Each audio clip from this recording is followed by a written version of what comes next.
Good morning. I'm your chair in this session on legal and judicial education, the role of law schools. This is one of the three concurrent sessions for this morning under the general theme of training methods and knowledge. We have two speakers this morning, but first I would request everyone to please switch off your cell phones or keep them in the silent mode. And we have to adhere to our program schedule. So we'll have to do away with the introduction of speakers. Please refer to the profiles of speakers in your kits. One of our scheduled speakers this morning is unfortunately unable to arrive. So the speakers will be given 35 minutes for their presentations. So we have a timer here, and a green light will turn on when the speaker begins his presentation. And when 5 minutes remain, the light will turn yellow, signaling that the speaker will have 5 minutes remaining. And when the light turns red, that's the end of your time allotted for presentation. We'll have an open forum at the end of the session, and you may please write your questions down on slips of paper, which I were earlier distributed, and we will give these slips of paper to the appropriate speaker. So now, for the first presentation this morning, we have Dean Emerson B. Aquende, who is the chair of the Legal Education Board of the Philippines. Dean Aquende.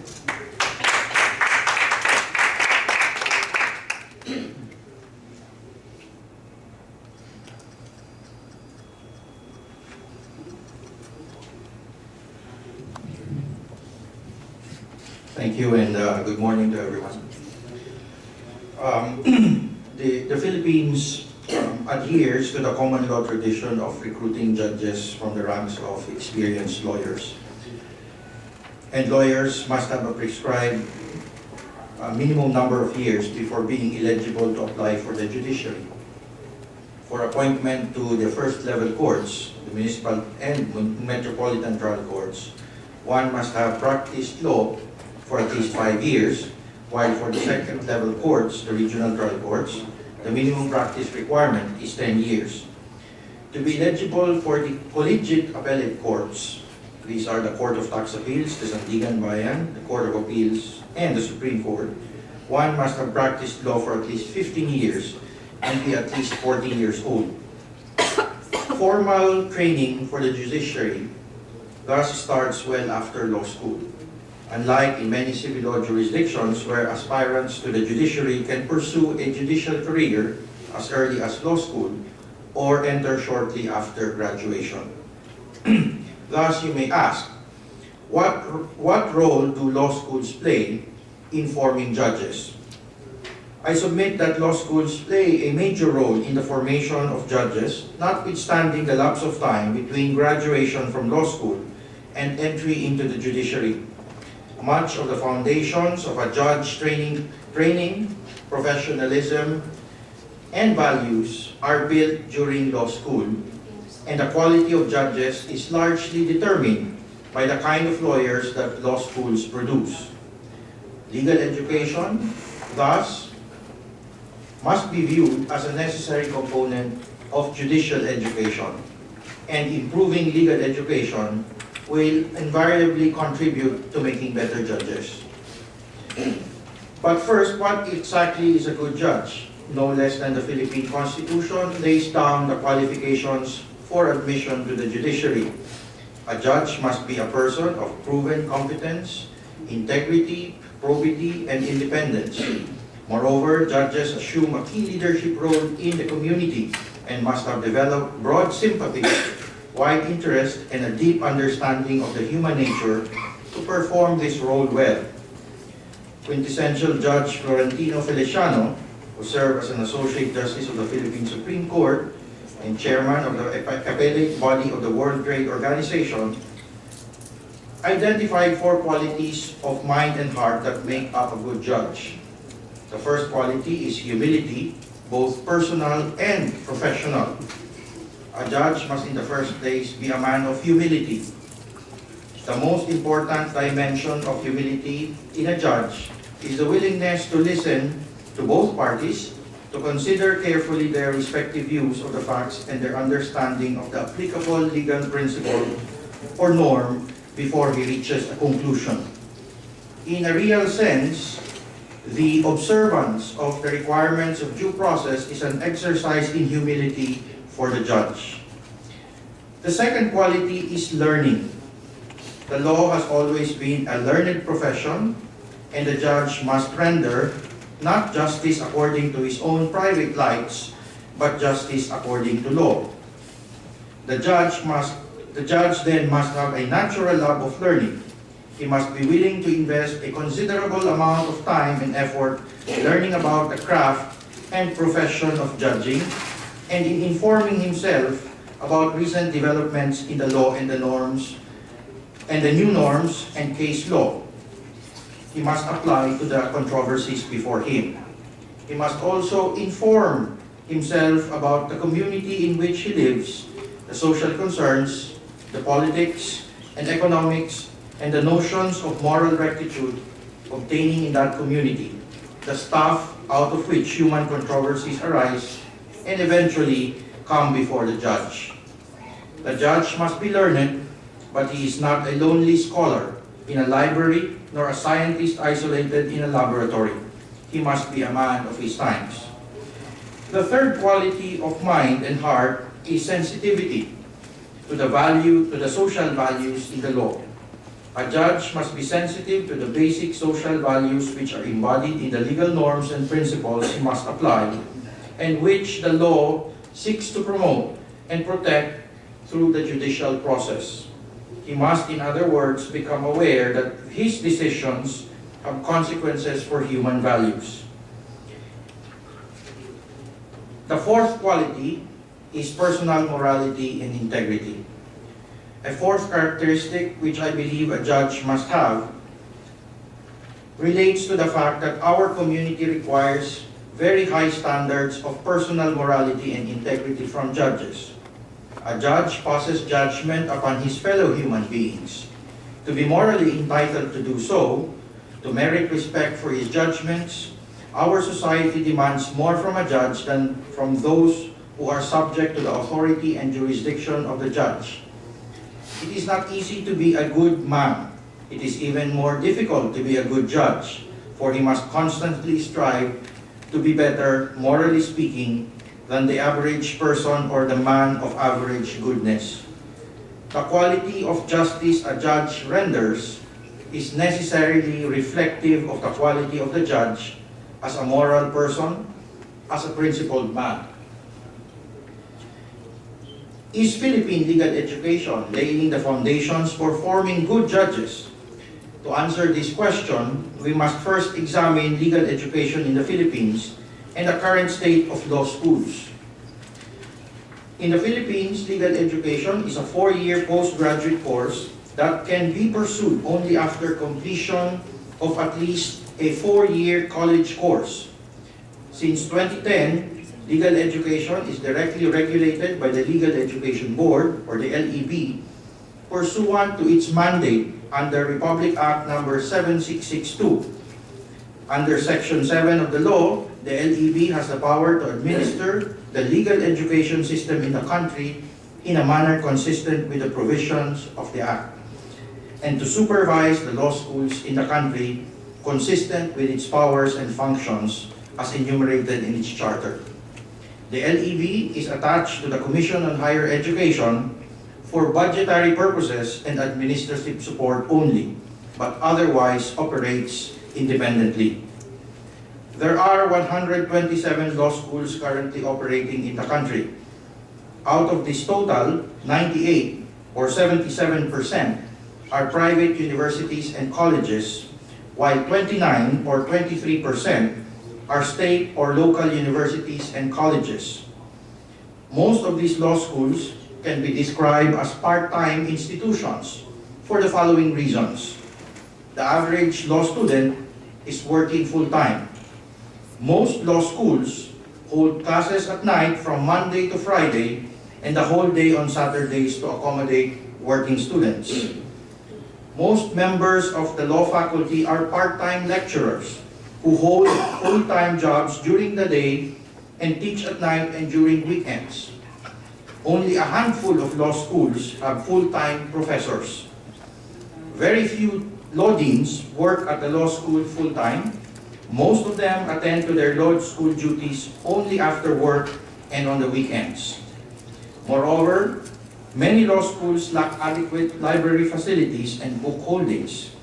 Also, most law faculty have little to no formal training in classroom teaching, and very few law schools have regular faculty development programs.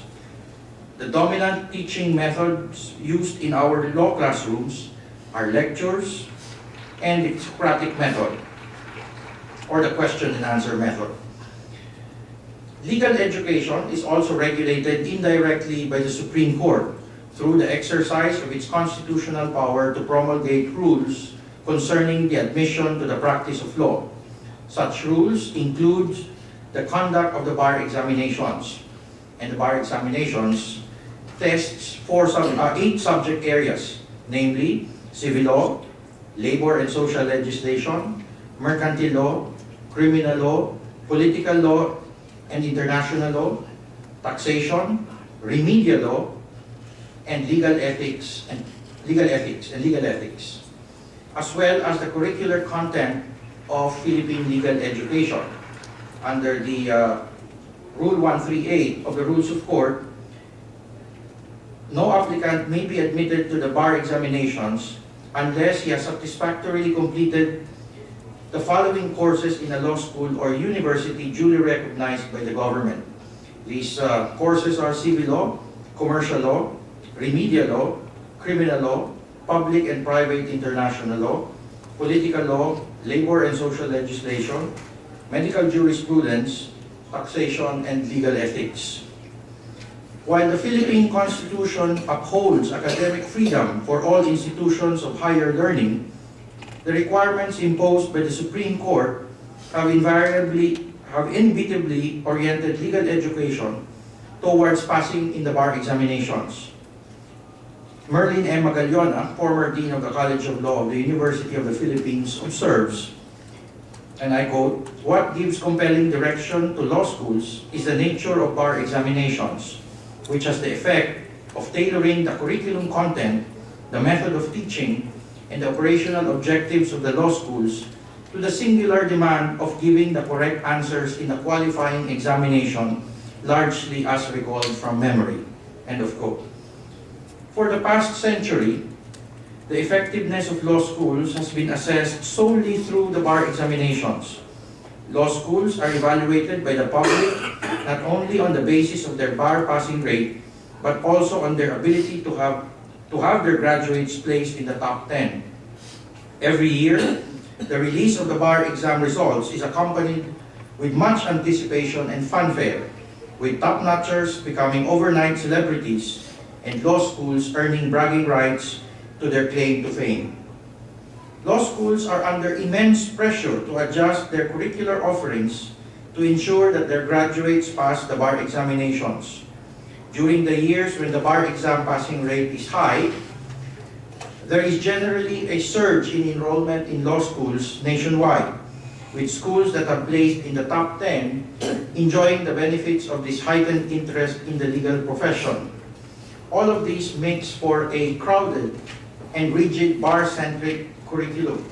If you can see here, about a total of 124 units out of 152 minimum units is devoted to bar examination subjects for the Bachelor of Laws program.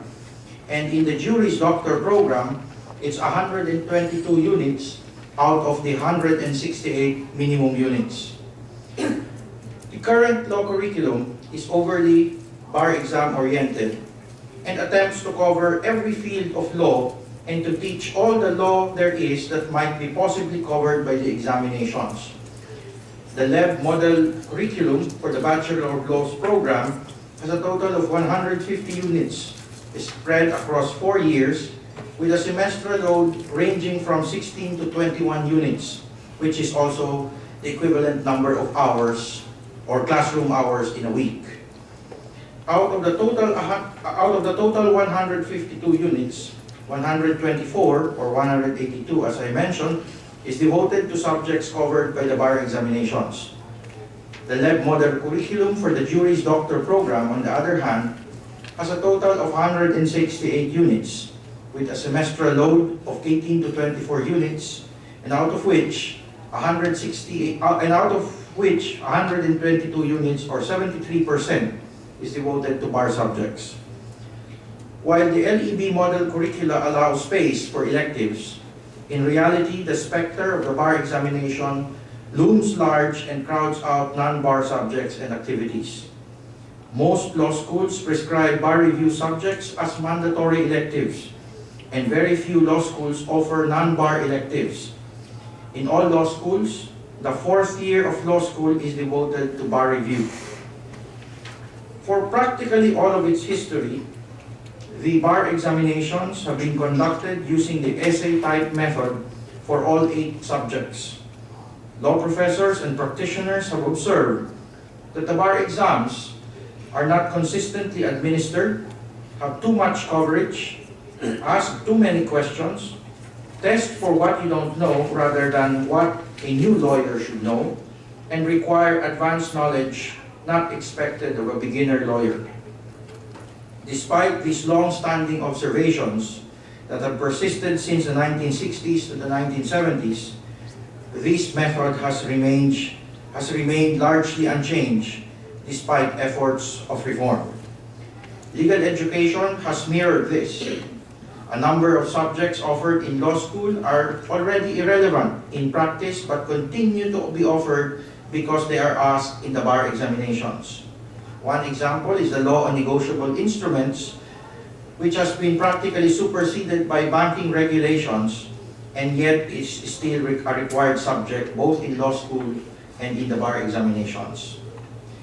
Yet despite the law school's inordinate fixation on the bar examinations, the passing rate for most law schools has been mediocre at best and dismal at worst.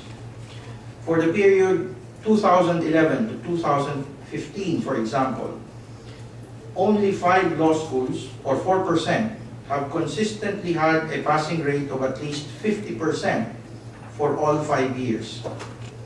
44 law schools, or 35%, have had a passing rate of 10% and below at least twice during this 5-year period.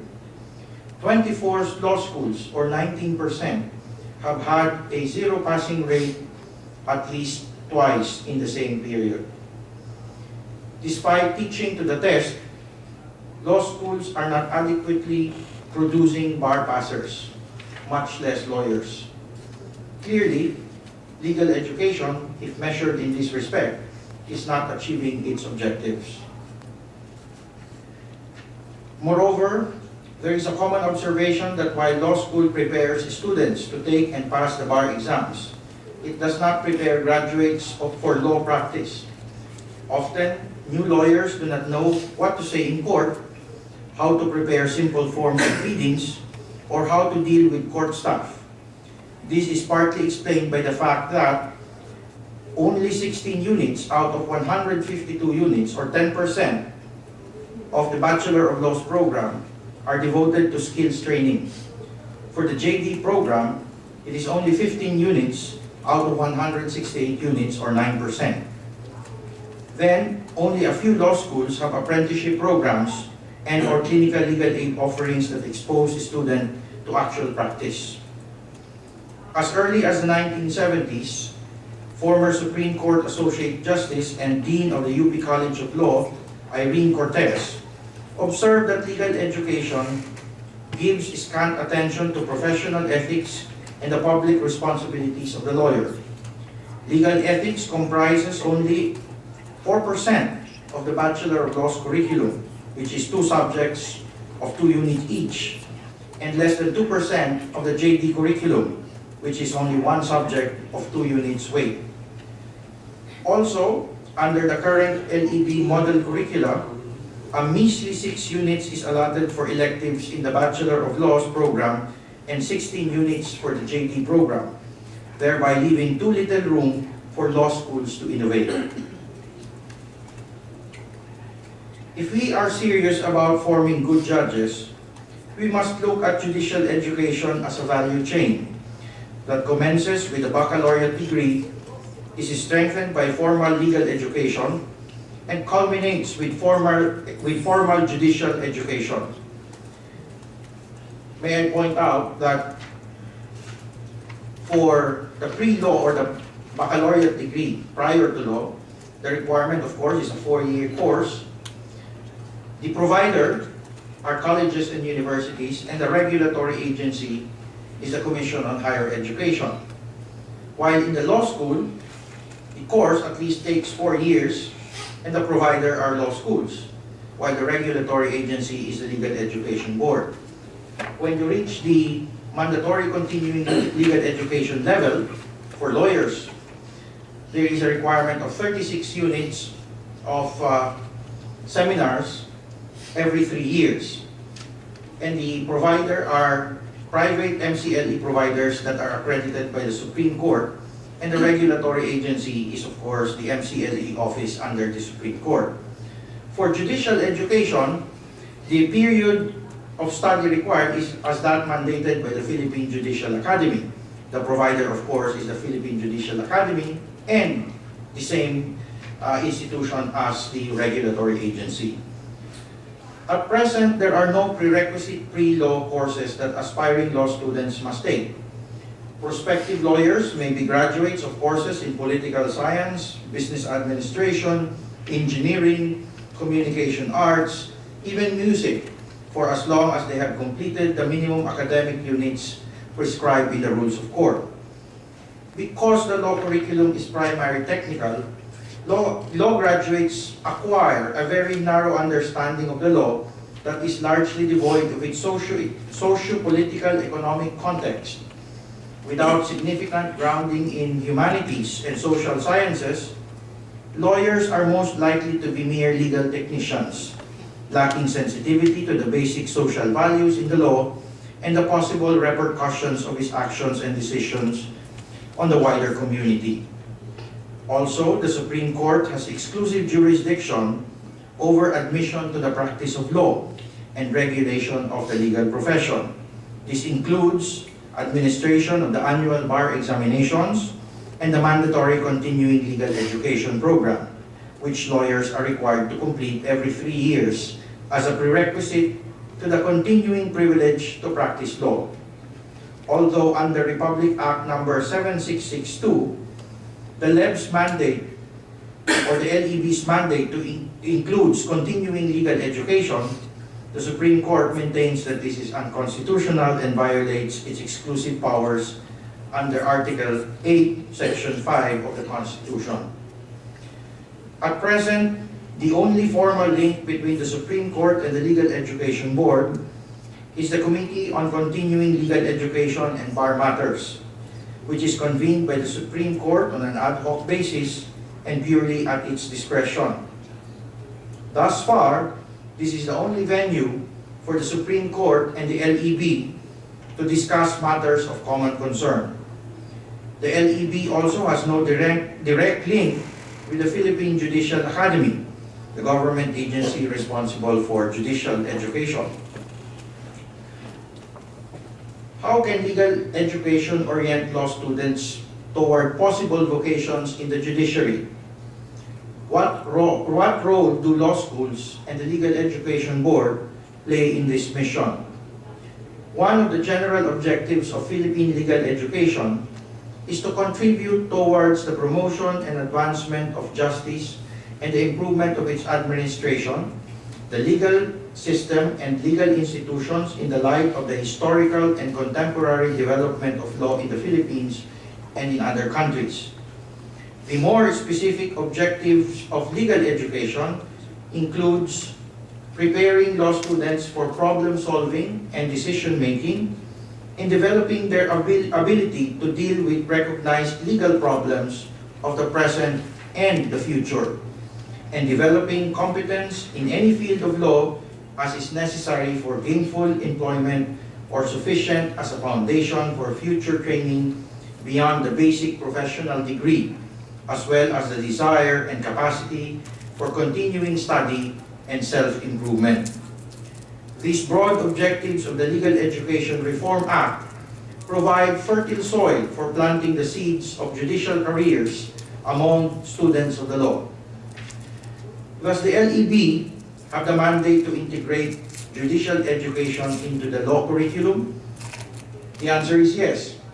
Under its charter, the LEB has the power and mandate to prescribe the basic curricula for the course of study aligned to the requirements for admission to the bar, law practice and social consciousness, and such other courses of study as may be prescribed by the law schools and colleges under the different levels of accreditation status, and to administer the legal education system in the country in a manner consistent with the provisions of the LEB Charter. In light of this, I wish to propose some reforms that could contribute to the more deliberate formation of our future judges. Letter A, on the bar examinations. For as long as the bar examinations continue to wag the entire legal profession, legal education will continue to be constrained by the straitjacket that it is currently in. There needs to be a meaningful dialogue between the Supreme Court and the LEB on the bar examinations and its effect on the law curriculum, and how these can be aligned to serve the objectives of legal education and the legal profession. Letter B, dialogue and collaboration on judicial education. There must also be meaningful dialogue and collaboration between the LEB and the Philippine Judicial Academy to integrate the entire chain of legal and judicial education. The PhilJA is in an excellent position to make significant contributions to the content and pedagogy of legal education if only such a dialogue were to be initiated and conducted on a continuing basis. Letter C,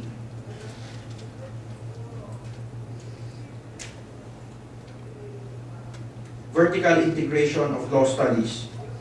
There is a need to vertically integrate law studies across the pre-law, law proper, and law graduate studies programs. Such vertical integration would improve the alignment and delivery of educational objectives, curricular offerings, and teaching methodologies across programs. On pre-law studies, one possible innovation would be to house pre-law courses and programs in the law schools. Such pre-law courses and programs could include the following: a Bachelor of Science in Jurisprudence, a special pre-law bachelor's degree intended specifically for those who are already decided on becoming lawyers and are open to possible judicial careers. Proposed by Dean Magallona, this program can prepare students for professional studies in law, as well as serve as a terminal degree for paralegal personnel who wish to work in the judiciary. Bachelor of Arts in Legal Studies for those who may still be undecided about law school but want to have the necessary training and qualifications to work in a law-related career. Then the Master of Arts in Legal Studies for those who want more advanced legal training without going through the rigor of preparations for the bar examinations. In the law school proper, we at the LEB are currently working to eliminate the distinction between the Bachelor of Laws and the Juris Doctor degrees, and to have a single basic law degree in the Philippines. We are currently reviewing the law curriculum in an effort to rationalize it and make it more responsive to the needs of Philippine society. We are looking to free up the curriculum to make more space for perspective courses such as legal history, legal theory, legal philosophy, sociology and the law, and other subjects that can provide future judges with a wider socio-political, economic context of the law and the historical and philosophical grounding needed to make wise decisions. In relation to this, we need to stop trying to teach students all the law there is, and instead start teaching them how to learn the law themselves. We should equip our students with a mindset and skills to become lifelong learners who can learn to think for themselves and to adapt to the constantly changing legal landscape. Law schools should minimize rote memory work and teaching to the test, and instead maximize critical thinking, skills training, and experiential learning. We are also looking into maximizing the potential of existing subjects in the curriculum that can be used to develop the judicial mind of law students. These subjects include legal technique and logic, a first-year subject aimed at teaching critical thinking. This course can be used to teach students about metacognition, heuristics, and the decision-making process. Legal ethics. Judicial ethics is already taught as part of legal ethics in most, if not all, law schools. This can be further strengthened with the use of problem-based learning and practical training in ethical decision-making. Legal research and legal writing. These subjects teach the core skills needed by all lawyers and judges and are best taught using a practical approach. Apprenticeship. Required during the third or fourth year of law school, apprenticeship in the courts exposes students to the day-to-day work of a judge. The law actually requires the LEB to make apprenticeship a mandatory requirement in the fourth year of law students. Then practice court. This fourth year subject allows students to simulate what happens during trial. It is best taught by current or retired judges using a problem-based approach. We want to encourage law schools to offer electives that are geared towards judicial careers. 2 law schools have already pioneered in this respect. The Ateneo Law School is currently offering an elective called the Judicial Mind, which exposes students to the life and work of a judge and includes decision writing and adjudication.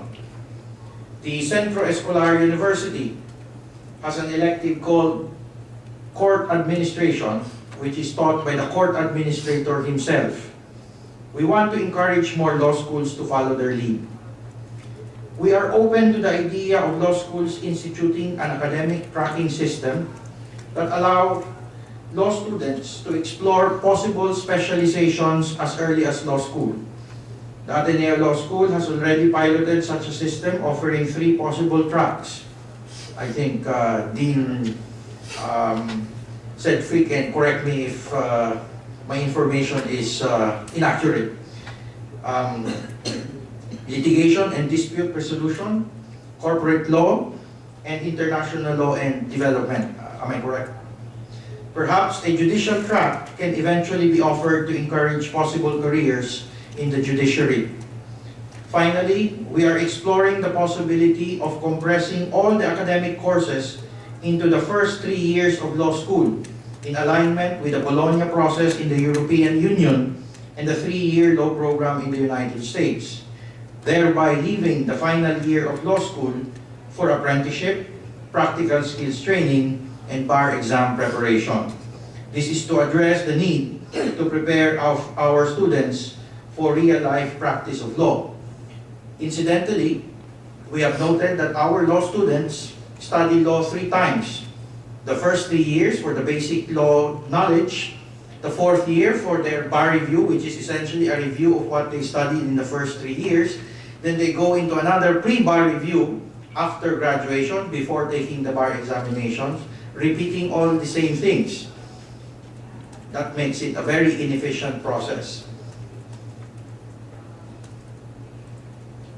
On the Masters of Law program, at the masteral level, we are looking to rationalize the Master of Laws program that are being offered by a number of law schools.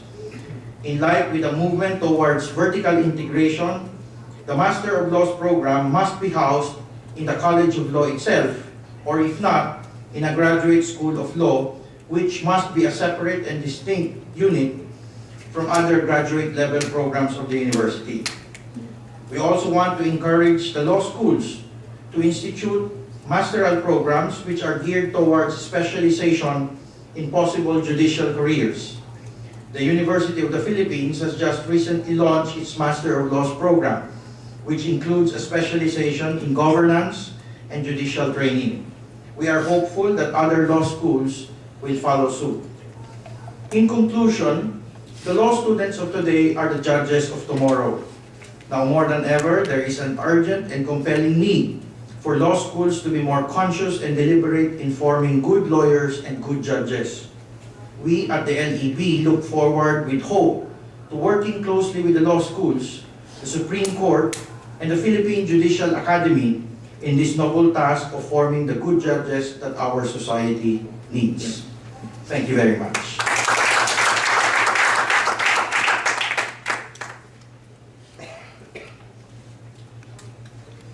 Thank you, Dean Acuende.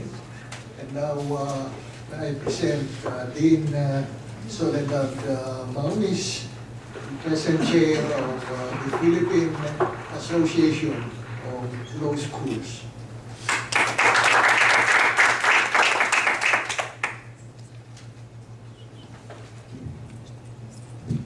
Good morning. Please allow me to briefly introduce the Philippine Association of Law Schools. The Philippine Association of Law Schools is a non-stock corporation composed of about 112 law schools.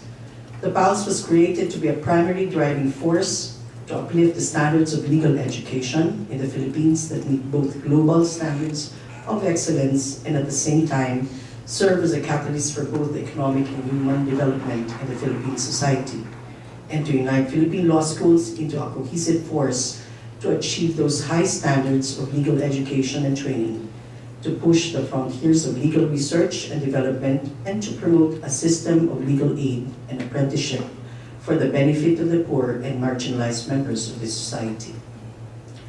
The fact that the PALS has formal representation in the Philippine Judicial Academy, the Supreme Court Committee on Legal Education and Bar Matters, the Legal Education Board, and the Mandatory Continuing Legal Education evinces its strong commitment to serve beyond the walls of the academy. Consistent with our association's mission, it is our strong belief that legal education should not only address the need to hurdle the Philippine bar. Law schools do not exist simply to produce lawyers. The legal community is ever evolving, so also should the role of law schools be. If the members of the legal community claim that the legal profession is among the most noble professions, then it is high time to expand our perceptions of law schools and their role in the society. After all, legal education in the Philippines is geared to attain, among others, the promotion and advancement of justice and the improvement of its administration, the legal system, and legal institutions. And it is mandated to prepare law students for advocacy, counseling, problem-solving, and decision-making, and to develop their ability to deal with recognized legal problems of the present and the future. As the fundamental training ground where would-be members of the professions are honed, The role of law schools must not be limited to producing trial or corporate lawyers. For many lawyers do not see lawyering not as an end, but only a means to an end. We see lawyers of today as public servants, advocates for political, ideological, social, and environmental causes, businessmen, journalists, and members of the academy, among others. Despite the many things that lawyers can do with a law degree, becoming a member of the judiciary remains among the most sought-after vocation for a lawyer. Perhaps not only because of the honor and prestige, but also because of the eagerness to undertake the principal role of judges in dispensing justice and upholding the rule of law. Moreover, we cannot deny the fact that the demand or need for judges is of more or less of permanent nature, and that such demand can only be filled by lawyers. Now, we pose the question on how do we, in the academy, train lawyers to become judges? Where and how should such training take place? Following the premises that, number one, it is in the law school that we train a person to become a lawyer, and two, only lawyers become members of the judiciary, does it become incumbent upon law schools to fulfill the role of training future members of the judiciary? It is my humble submission that the answer to the question posed should be in the affirmative. Law schools must provide its students the necessary training, albeit fundamental, of becoming members of the judiciary. Legal education must integrate fundamental precepts of judicial training. Even if they do not pursue a career in the judiciary, such training would help them in the practice of law, particularly litigation.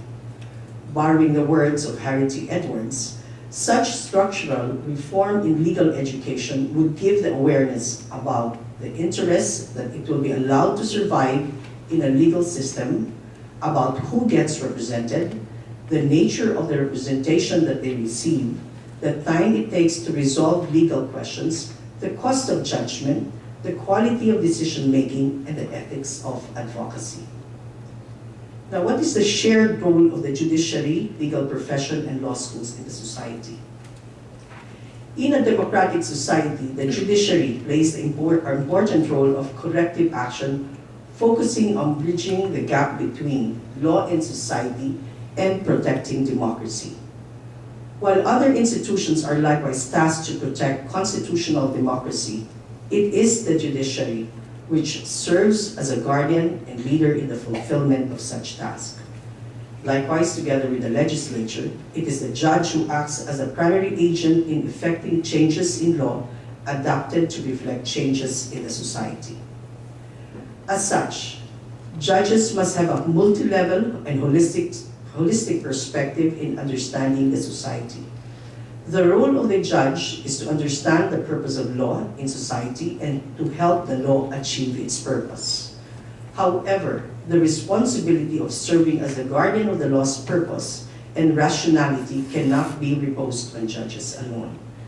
The entire legal community preparing a person in becoming a member of the judiciary must be seen as an equally active participant in doing said task. Law practitioners and academicians must take part in maintaining the rationality of the law and the moral obligation of bridging the gaps in the legal system. Further, it is incumbent upon law professors and students to likewise fulfill said role, as they are part of the legal community. Indeed, it cannot be denied that law schools share this duty of being guardians of the law's rationality, for it is in law schools that we shape the minds of the next generation of lawyers, judges, and legal scholars.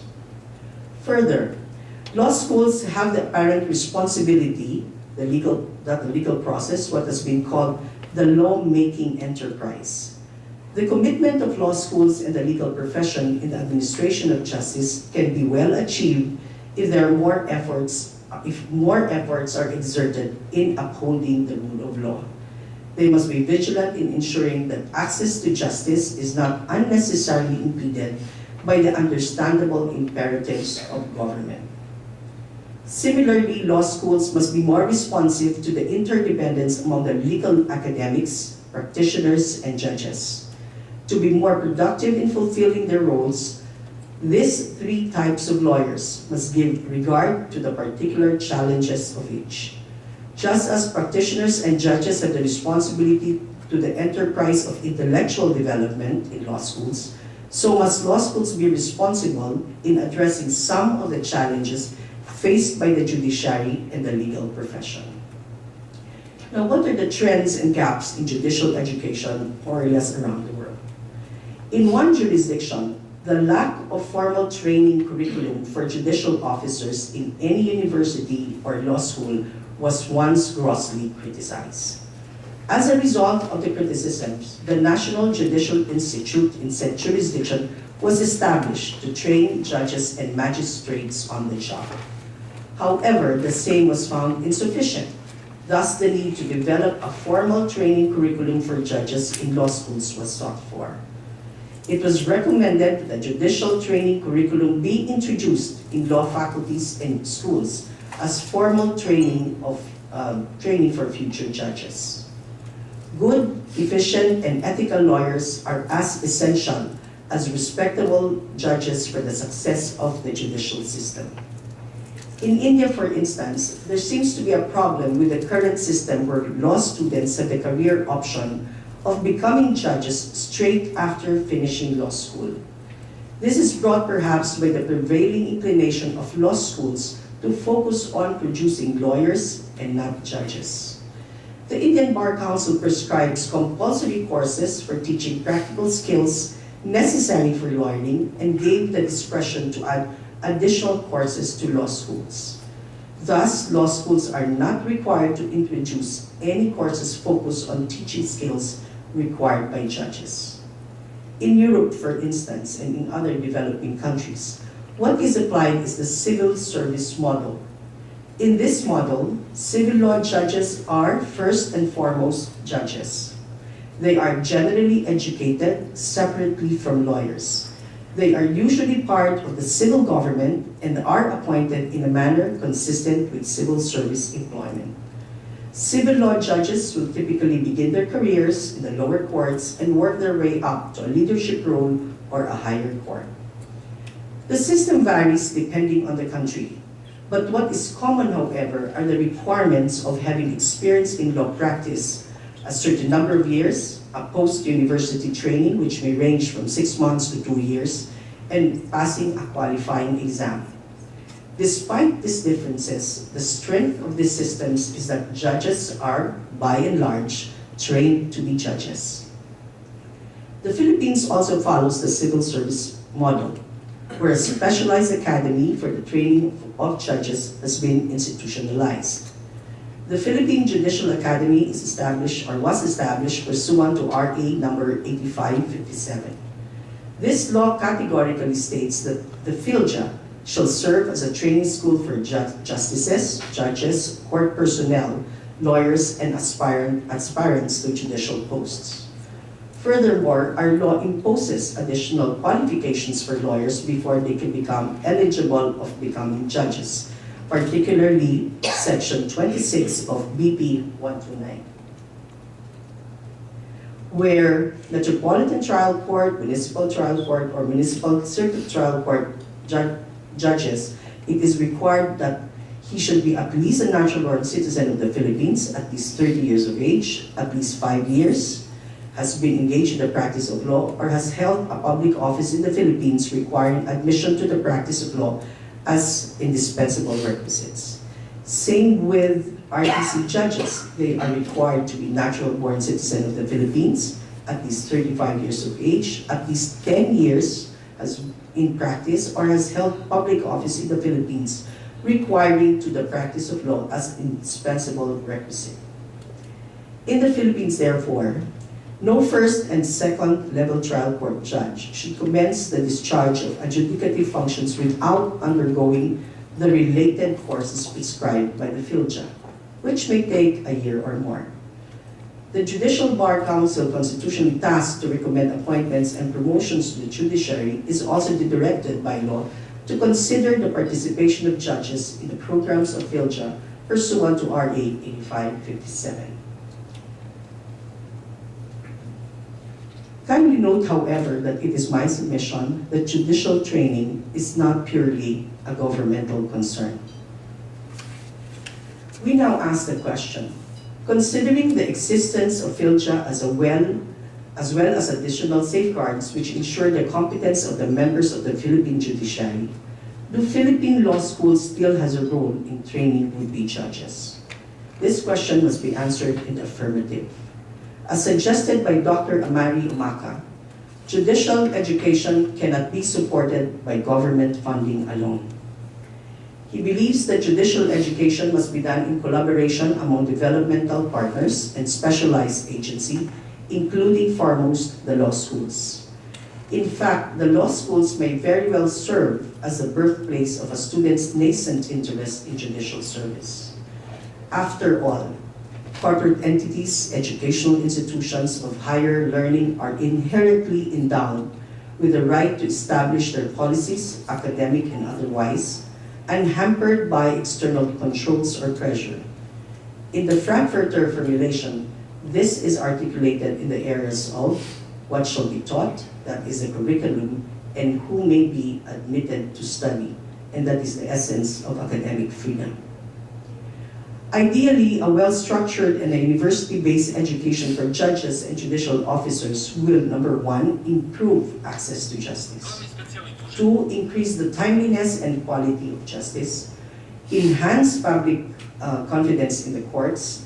Establish an efficient, effective, and credible complaint system. And enhance coordination and collaboration throughout the criminal justice system. In our jurisdiction, legal training is not synonymous with judicial training. In our jurisdiction, the difficulty in imposing upon law schools the obligation to train future lawyers, or judges rather, lies perhaps on the foremost need of the law schools to obtain a high passing percentage in the bar examinations. In fact, and let me reiterate what was said earlier, Dean Merlin Magallona, former Dean of the University of the Philippines College of Law, once said, "What gives compelling direction to law schools, however, is the nature of the bar examinations, which is the effect of tailoring the curriculum content, the method of teaching, and the operational objectives of the law schools to the singular demand of giving the correct answers in the qualifying examinations largely recalled from memory." Still, the gravitational pull of the bar exams redirects the resources of law schools away from meaningful reforms opened by the new policies and standards, and they simply operate on the pragmatism of making it in these examinations. As constituted now, it has become a bottleneck in the need to release the potential of legal education. Indeed, teaching in most law schools is focused on legal provisions, doctrines, theories, and practical skills needed by a lawyer. The skill sets required by a lawyer are very different from the skills required by a judge. Thus, as discussed by Ruhai, while law schools do focus on active listening, communication, articulation, drafting, research, arguments, witness examination, negotiation, and mediation, the emphasis is on creating the best legal case for one's client. Lawyers are trained to be partisan, and their personal value system or biases have no or minimal impact on the way they prepare the cases of their clients. Active listening is required of a judge, but it is very different from that of a lawyer. The lawyer listens for comparatively shorter periods of time compared to judges, who have to actively listen throughout the day to lawyers of all different caliber and proficiency, with an open mind and without taking sides until the end. The subject matter of their listening also keeps changing with each new case called, and the judges need to change their track of thinking as soon as the next case is called. The lawyers may decide what and how many cases to accept. The judges have no such discretion, and they need to manage their dockets and case flow as they are assigned to them by the administrating senior judge and according to their posting. In addition, the judges need skills in deciding matters, judgment writing, non-partisan verbal and non-verbal communication, giving dictation in open court, management of their cases in courts, etc. They need to ensure not only that justice is done, but it is seen to be done. Most importantly, their personal value systems may wreak havoc in their decision-making unless identified and minimized. Traditionally, therefore, a law school is viewed as a mere preparatory school where he would learn only the basics of the legal system. For judgeship is another matter, which would require further studies and training. Now, with respect to the academe is the first step to judicial training. Another aspect of difference between legal and judicial training is with respect to the professional ethics required of lawyers and judges. It is true that lawyers are officers of the court and it is their duty to help the court in administering justice. It cannot be denied, however, that law schools train them to find legal methods, if not loopholes or excuses in law, procedure, and evidence to better forward the client's case. In the contrary, the core values that judges must possess are too different. The above notwithstanding, a career roadmap in judicial life may very well start in law schools. In the Americas, the inclination for an increasing involvement of law schools in the legal profession is becoming a trend. In their paper, Mills and McLeod suggested as follows. Law schools are more than mere facilities to equip the next generation of legal professionals. They should also provide research, training, and learning opportunities to the existing legal profession and judiciary. By the same token, where feasible, the profession and the judiciary should be utilized by the colleges to train and positively influence their students. Clinical programs and externships are ideal places to introduce this interaction with students. Other programs, such as the Inns of the Court, offer students opportunity to be mentored by a practitioner. Law school faculty can help provide continuing legal education to practicing lawyers. This has the benefit of facilitating the interaction between the academia and the profession, while also encouraging professors to think about uniting legal theory with practice. Law schools have a direct and explicit responsibility to prepare students to be part of the legal profession.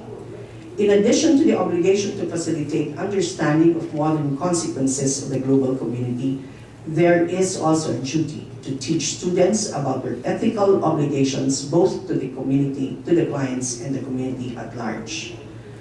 Thus, Mills and McLeod concluded that because law is so important in the construction of society, legal education programs have a special obligation to ensure that they equip law students to make valuable contributions when they are practitioners and judges. Now, consistent with what was stated earlier, the Supreme Court must be given credit for providing the means to expose our law students to judicial work. The 2013 Supreme Court project called Justicia, which was aimed to reduce dockets, congestion, and ultimately to speed up the dispensation of justice in the trial courts, gave the paralegals, our law students, a peek in judicial work and behavior. They were engaged to assist in typologizing the cases and identify those for dismissal or archiving, and were trained to prepare case briefs to make it easy for the judges to decide what case can be dismissed motu proprio or archived or litigated. Such kind of judicial exposure surely helped our law students consider attracting judgeship. In fact, it helped our students understand remedial law. Moreover, the Legal Education Board requires all law schools to include in the respective law curriculum a 3-unit subject called legal ethics, a subject course that focuses on the canon of legal ethics involving the duties and responsibilities of the lawyer with respect to the public or society, the bar or legal profession, the courts, and the client. Through this course, students are exposed to the provisions of the new Code of Judicial Conduct, which necessarily include the teaching of the 6 core values necessary for judges, namely independence, integrity, impartiality, propriety, equality, and competence and diligence. To further ensure that students may consider judiciary life, law schools may offer electives that would focus more on the judicial mind.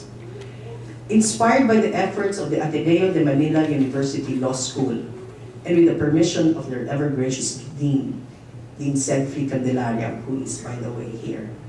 The College of Law of the Lyceum of the Philippines has adopted a course outline developed by Ateneo. We now offer an elective aptly called the Judicial Mind. Who else can best teach the subject but a member of the judiciary, our professor, the Honorable Regional Trial Court Judge, Raquelin Abari Vasquez. And allow me to show to you the course syllabus prepared by the Ateneo. Notice the description of the course. The course focuses on an understanding and analyzing the judicial mind. It will examine the functions of judges, the judicial process, qualification and selection of judges, court structures, social and political settings in which the Philippine courts operate, supplemented by a look into foreign judicial systems. Together with it, the teaching methods will be as follows: lecture recitation, court visits, report, practical exercises. What are the objectives of the course? One, to enable the students to know how the judicial branch of government works, its functions, and the persons comprising it. Two, to equip the students with the knowledge of the applicable laws, principles, and cases affecting the issues in the judiciary. Three, to improve the perception of students in the judiciary and strengthen their trust in the Philippine judicial system. Next is to heighten their interest in the judiciary and expose the students to the reality of the inner workings of the different courts. To enable the students to understand the legal intricacies within the judicial system. And finally, to afford the students an opportunity to experience firsthand the life of a judge. And what are the contents? First, of course, we refer first to the relevant constitutional provision, which is Article 8 of the Philippine Constitution, and a discussion on judicial power. Okay. Next is the Supreme Court, the composition of the Supreme Court, the Chief Justice, and of course the functions, and then the powers and the functions of the Supreme Court. The Judicial and Bar, a study on the Judicial and Bar Council, and this is very important, the court visit.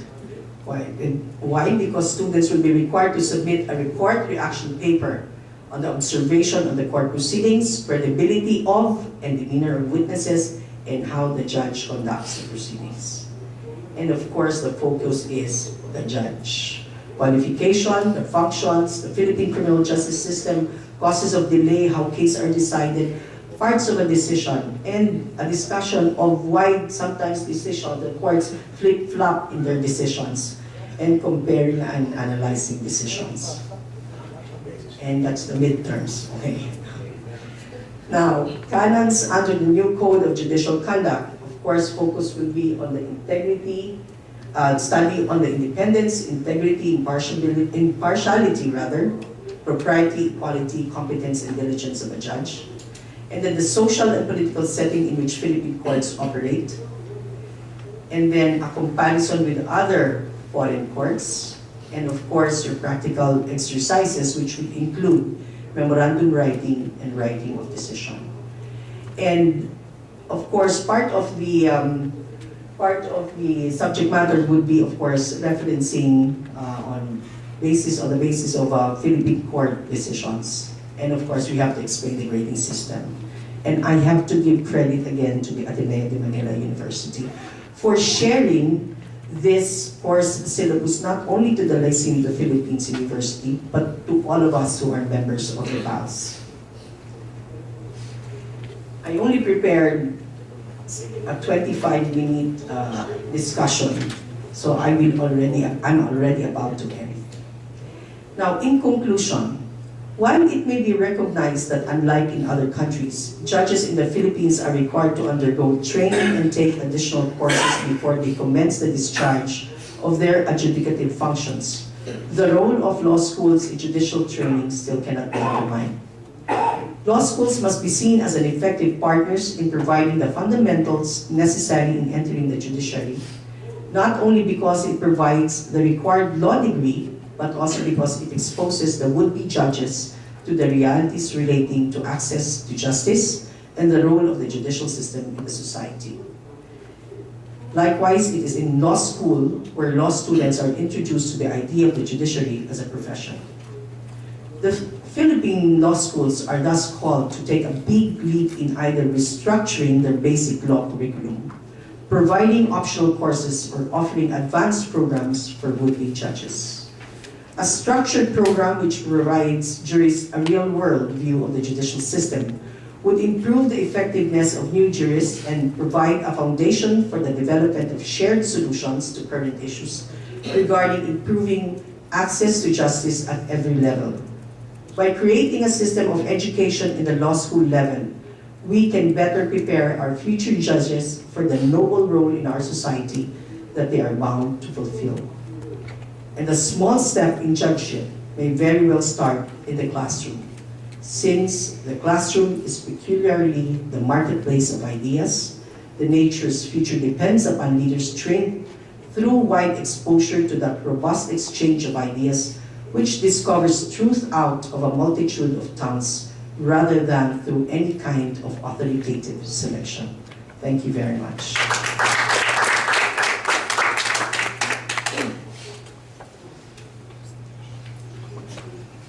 Thank you, Dean Maui. And now, let us go into the open forum. You may ask your questions by raising your hand so that our staff can give you the mic, or you write down your questions directed at the proper speaker, and then you can go on. Any questions of Dean Maurice or Dean Aquende? Well, I'm sure that they delivered their points very well, and were very well understood. Yes.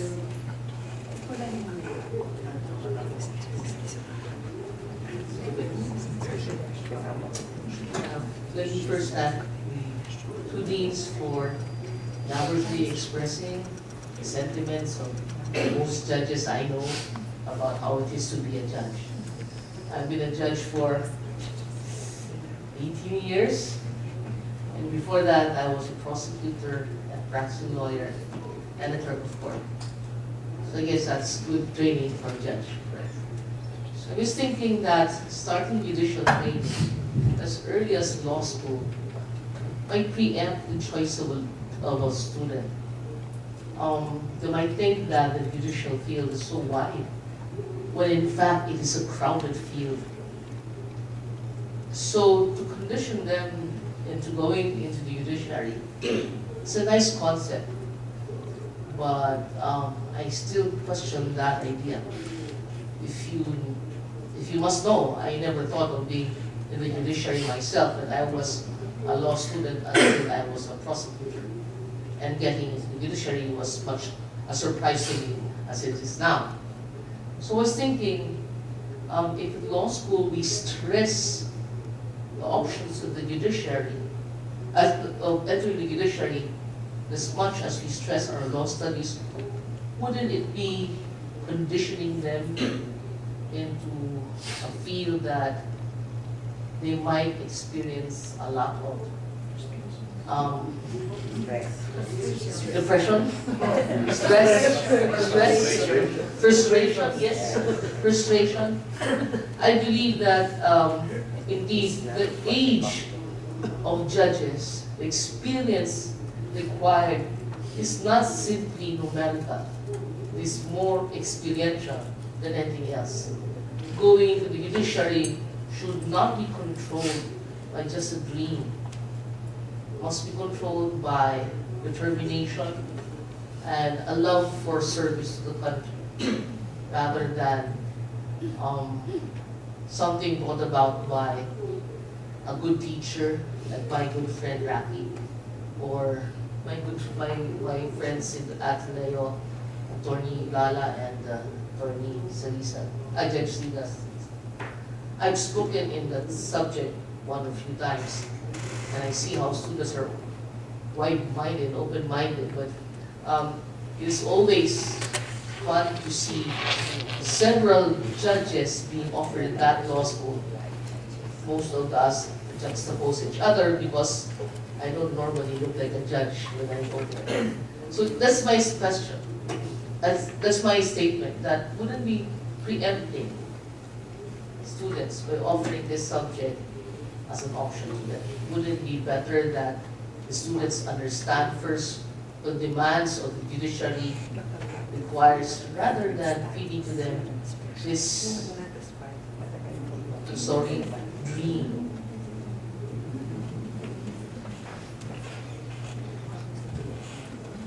I'd like to answer that from the point of view of a regulator.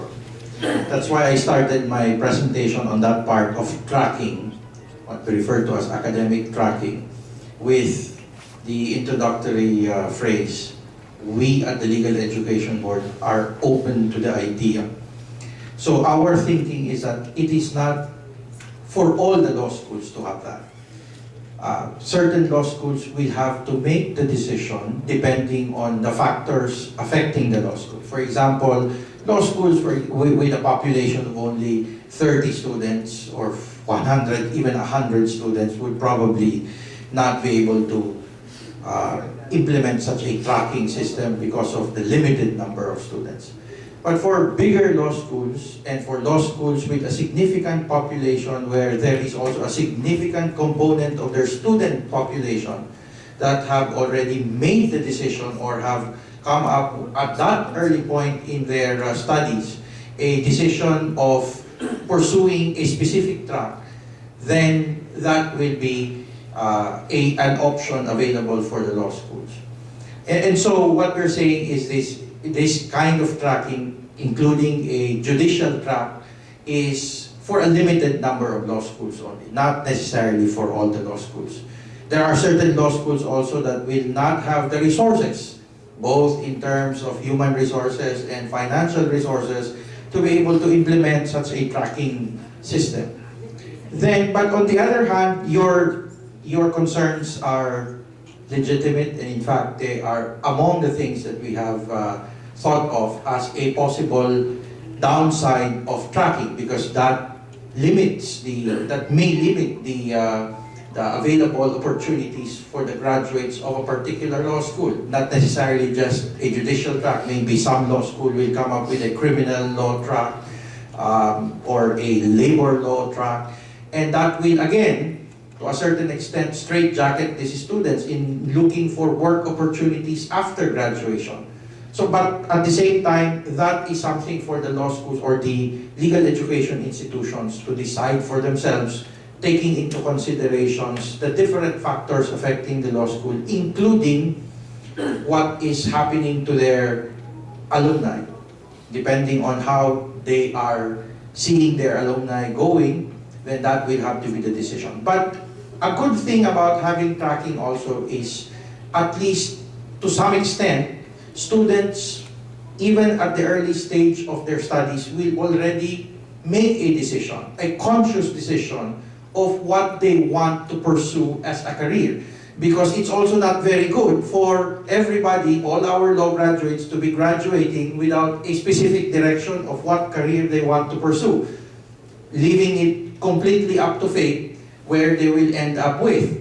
So it's one good result of having a tracking system. At least for those who are decided, then they already have the choice. So if some select law schools have these tracking systems, then maybe some of our potential law students, even before choosing a law school where they will go to, will already take into account their intended career post-law school in their choices of the law schools. And this will also allow our law schools to specialize in certain fields and even improve the scholarship in these different and special fields of law. At the same time, we do not expect that even if a law school have a tracking system, will completely leave out other skills needed by the graduates of that program to pursue other careers. So the design of the program will have to take into account that a student may change his mind while in law school or even after law school. So at the end of the day, we still want a graduate of a law school, whether there was a tracking or an academic tracking system implemented or not, to be able to easily shift to other fields. And but then again, I think your concern is something that will have to be taken into serious account when we now at the Legal Education Board review and approve this kind of academic trackings that are proposed by the law schools. Just allow me to add just a few. Good afternoon, Judge. We're not even saying that it should be mandatory, but we're merely saying it should be considered as an elective, at least to be able to expose our students to the different fields of practice. Secondly, for our law students to know that judgeship is something that we just don't aspire for. We want to tell our students that you have to work for it, and the demands of judgeship is not as simple as that of a common lawyer. And finally, I think it's more to complement and to understand when you go into practice, okay, this is how a judge will think. You know, if you don't pay a judge, you have to understand a judge. Okay? And so it's more of exposing the students to the various fields of the legal profession. But I do agree to judge.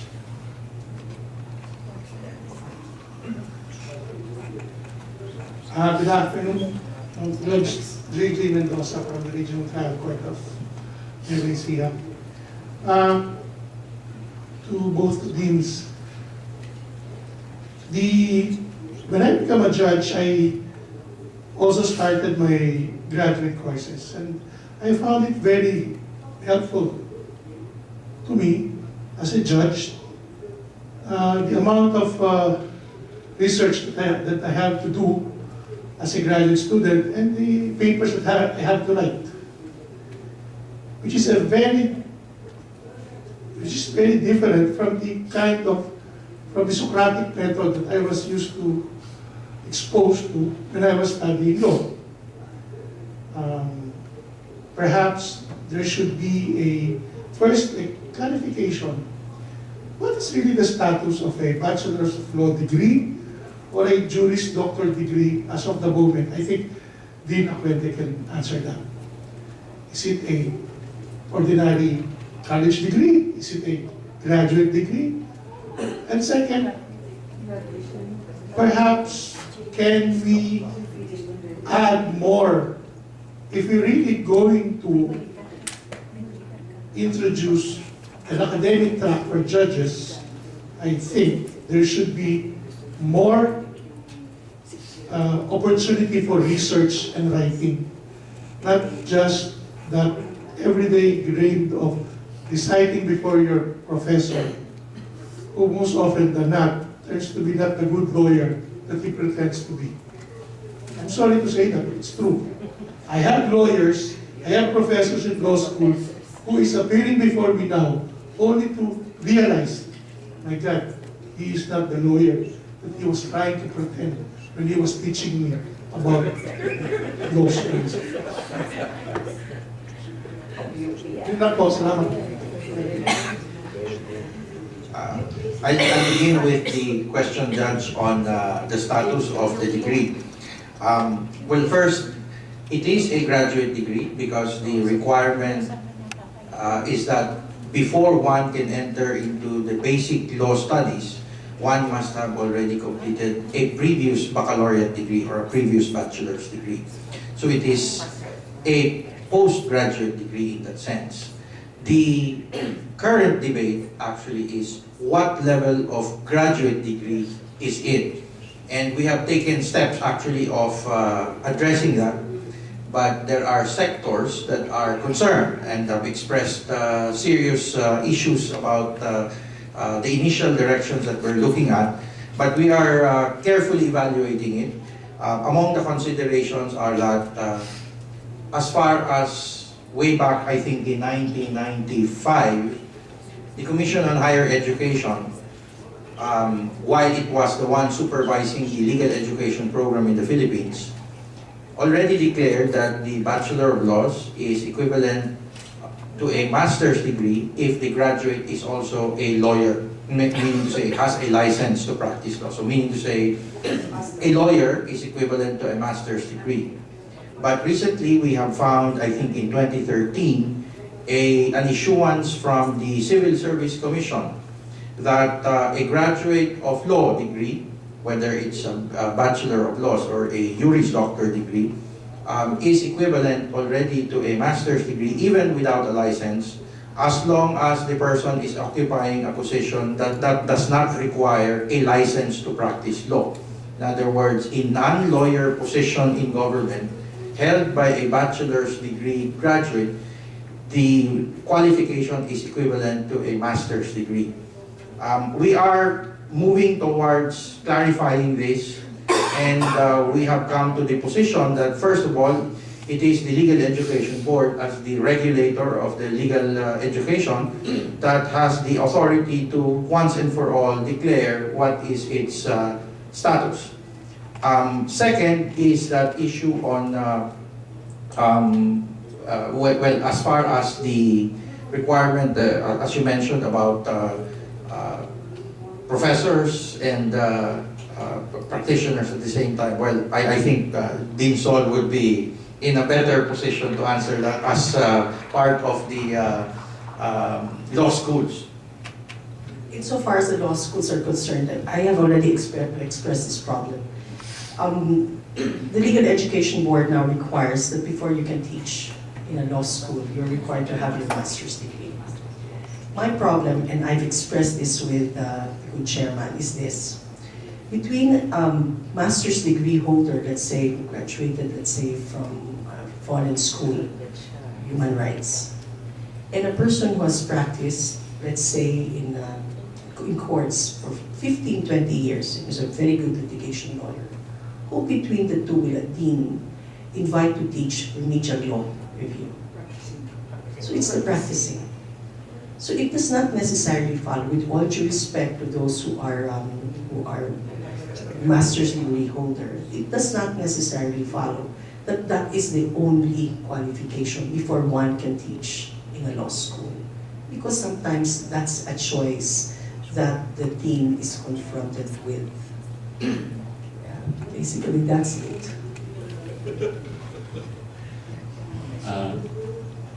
Good afternoon, Dean Agapin, Dean Akende, and Dean Mauis.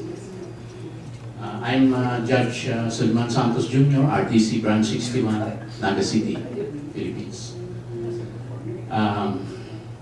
When I went to 4 years, or actually became 5 years of college, I had no intention or plan of becoming a lawyer. And then when I went into 4 years of law school, I had no intention of becoming a judge. So maybe there is some lesson there also. But my question has to do with the very pressing recommendations of Dean Akende. Of course, Dean Mauis may also be addressed here. What is happening or not happening about this long overdue, needed, meaningful dialogue between the Legal Education Board and the Supreme Court, on one hand, between the Legal Education Board and the Philippine Judicial Academy, on the other hand. Maybe in the end, those bilateral dialogues may not even be enough, no? But it may have to culminate in something like a legal education reform summit involving the LEB, the Supreme Court, PhilJA, PALS, the Philippine Association of Law Schools, and of course the integrated bar. No? I agree with all your recommendations for legal education and curriculum reform. No? They are actually quite radical given the present state of the curriculum. Thank you.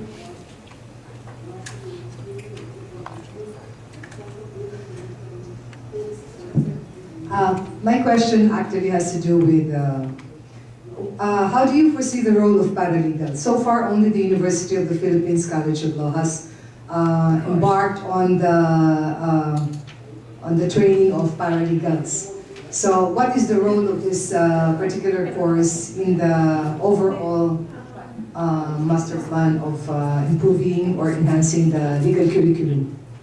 Because right now we have small claims court where lawyers are not even allowed to appear, with just the litigants. So, what do you see the role of paralegals in the future? Let me first address that issue on paralegals. Well, what we're looking at is currently we only have one product for legal education available to supply all the requirements, the human resource requirements of our judicial and legal system, and that is the training for lawyers, whether it's Bachelor of Laws or Juris Doctor. But there are other professionals needed as well within the judicial and legal system. You have a need for researchers, you have needs for court sheriffs, you have needs for all other support services that are directly involved in legal services.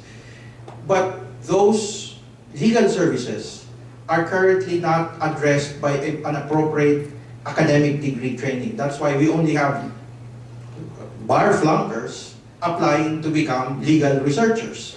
But they are not really trained in the first place to become legal researchers because they were trained to become practitioners. And there might even be, well, deficiency in their training because they could not even pass the bar examinations in the first place. So what we're now looking at is first to dichotomize who are going to study law. So initially we have implemented a screening system, a testing system to screen out who could study law, the basic law degree, to become lawyers. So that's why we implemented the Philippine Law School admission test. But what we eventually want to do is, even before that level, is to divert already those that are intending to take up law studies but are not really intending to practice law in the first place. There are a lot of those who are from the law enforcement agencies who are entering the basic law degree studies because that is the only available training that we have for law. There are those who are into law studies also because they want to study law that is related to their specific field of activities, like businessmen who wants to study law, accountants who wants to study law, and so many other disciplines that have interfaces with law. So what we intend to do is create programs that will address these needs in the judicial and legal system. And so we're looking now at bachelor's degrees maybe for paralegals, for legal researchers, for legal enforcement services in the judiciary to address these requirements. And that means also that there will be lesser people who are not really intending to become lawyers who will enter the basic law degree studies because they will now be directed to the appropriate training and academic degree. We are also looking at the postgraduate degree level to also appropriately direct our postgraduate degree giving legal education institutions. As of now, we only have 8 law schools in the Philippines offering postgraduate degrees. The 9th will be the University of the Philippines. Of these 8 currently operating, I think only 5 are active. The rest have not produced any graduates in the last 5 years. So there are only, I think, Ateneo de Manila, Pamantasan ng Lungsod ng Maynila, University of Santo Tomas, then San Beda College as the most active of the master's degree program providers. And in the doctoral degree level, there are only actually 2 institutions that have programs for, I think, Doctor of Juridical Science for San Beda and Doctor of Civil Law for the UST. So you see the development or the level of development in our postgraduate degree leaves much room for improvement. And that is something also that we need to look into. And what we want now is perhaps redirect some of these postgraduate trainings specifically for active tracking. Maybe the tracking in the bachelor's program or in the basic law degree program will only be an introductory tracking, but the more advanced tracking will be in the masteral degree level. So there will be masteral degree really for those who wish to become judges, masteral degree for those who are pursuing other disciplines in special areas in law. Because currently all our master degree granting law schools have only the generic type. There is really no tracking at all. It's just a generic type, and from the comments that we've heard, there are many comments that says, especially for law professors, that we are now requiring to take a master's degree. They say that after undergoing the masteral studies, they feel that it will not make them any good professors as they are currently. So again, it's an issue of addressing and tailor-fitting our products, our educational products, to the needs of our current society. So, and that's what we are looking at. Just to share, with respect to paralegal training, there was a talk amongst the deans. Is it possible for us to issue a certificate of paralegals to those who have completed the 3rd-year course in law school? At least they have already taken up the basic law subjects. And then for those who will not be able to go to 4th year, at least they can work as paralegals because of the certificate. And then you go 4th year. If you don't want to take the bar, at least you have a certificate course in paralegal training, and then of course you're a graduate of either LLB or JD. Now, if you take the bar and you're not able to make it, at least again, you have that certificate of paralegal training. So that is a matter that was discussed among the deans. Maybe in the future, we might as well reduce our proposal in writing for the consideration of the Legal Education Board.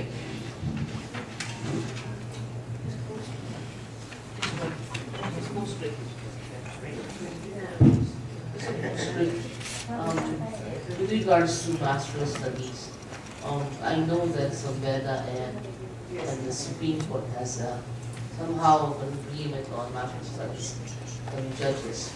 However, and then one of their rules. However, they said this is however. I find it quite challenging attending my classes when my classmates happen to be lawyers appearing in my court. I always get the flack of whatever my rulings are against them, and oftentimes intimidation occurs in the classroom. So I know how strict a judge I am, and so I guess it's my fault too. Nonetheless, is it possible for the Legal Education Board to consider asking any law school to offer a master's degree exclusively for judges or members of the judiciary to protect us from all of those intimidations that we normally would have, we've seen already done to take it most beyond my academic duties, and I only have to write my thesis. However, for all those subjects, I have to tell you, it was very challenging. I think even the, just to address your concern, Judge, I think it would even be better if the Philippine Judicial Academy itself be the degree granting institution And all that has to be done is really to accredit the program of the Philippine Judicial Academy with the Legal Education Board so that it now becomes a recognized educational program. If that cannot be done because of limitations in the charter, what can be done is that the training is co-sponsored or co-conducted by the Philippine Judicial Academy, but the degree granting institution will be a law school. So it's actually a program that is collaborated upon by the Philippine Judicial Academy and a law school, and so it will now be the law school that will grant the degree if it is not legally possible for the Philippine Judicial Academy to do that. But the Philippine Judicial Academy can tailor-fit a program that is suitable for a master's degree for judges. Well, I'm sorry to accept the last question. I'm Director of the Mandatory Continuing Legal Education. You are now on your 6th compliance period.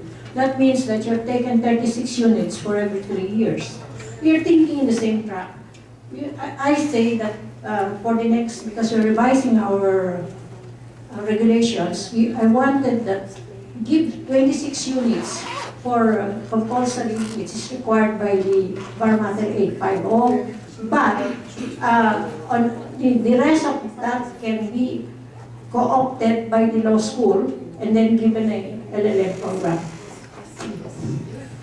That is a very good idea. Professor Mirna, who is my professor, and I think that emphasizes only the point raised earlier by Judge Soliman, that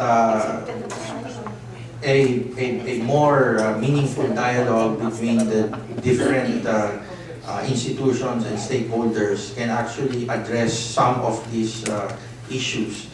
And one of which is, for example, the MCLE program, then that can actually be linked with an academic program of a law school.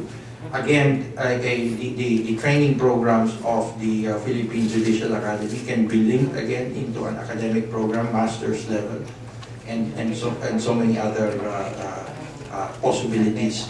But let me just add that what we're looking at as a concern on the paralegals, for example, is that the value of a paralegal certificate may not be that much for somebody who has already a bachelor's degree. In other words, getting a certificate as a paralegal, if you go into the usual ranking and evaluation programs of government and private institutions, the certificate is only considered as a training. It's not an academic degree, so it's lower than the bachelor's degree. That's why what we're looking at is probably a program that will elevate that to a master's level, or maybe make it a bachelor's degree straight out of high school. We are concerned also with just simply granting a paralegal certificate to somebody who finished 3rd year of law school, because their training is not really suited for the paralegal services that we need. What we need to do is really tailor fit also the paralegal training, as like done in the University of the Philippines, where certain specific trainings are really provided for paralegals, so that the value of paralegal services is also professionalized to a certain extent. But I think what really has to be done is to properly manage our limited human resource and direct it to the proper trainings and academic programs where they really are suitable to and will actually be able to practice what they have learned in the school. Well, I'm sorry to break up this interesting exchange, but you can continue this exchange mid-time, although it may not make for a good digestion. So we're all ready for lunch, and the next